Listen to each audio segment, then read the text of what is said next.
महाराष्ट्रात तुकाराम मुंढेंसारख्या लोककल्याणकारी निर्णयाची अंमलबजावणी करणाऱ्या अधिकाऱ्याची वाहवा होते, तर दुसरीकडे हरियाणात मात्र प्रदीप डांगर या IAS अधिकाऱ्याच्या 661 कोटीच्या घोटाळ्यांची चर्चा आहे।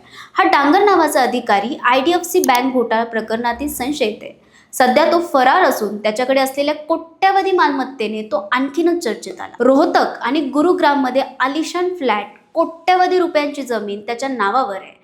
प्रदीप डांगरची एकूण सर्व्हिस जर पाहिली तर ती बरीच वादग्रस्त राहिली आहे। हरियाणा प्रदूषण नियंत्रण बोर्डाचा सचिव असताना 169 कोटीच्या गैरव्यवहाराचा आरोप त्याच्यावर लावण्यात आला होता। त्यानंतर परिवहन विभागाचा विशेष सचिव असताना डांगरवर निलंबनाची कारवाई करण्यात आली होती। सध्या जो IDFC घोटाळा सांगितला जातोय त्याला अनेक शेल कंपन्यांचा आणि सरकारी विभाग सहभाग असल्याचा संशय आहे।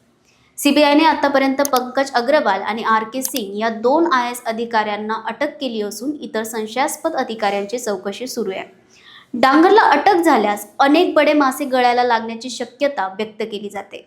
कोट्यवधी रुपयांची माया जमवणारे प्रशासकीय अधिकारी देशासमोरील अनेक अडचणींपैकी प्रमुख अडचण झाले आहे। ही कीड जितक्या लवकर संपेल तितकंच नागरिकांचं आयुष्य सुखकर होईल।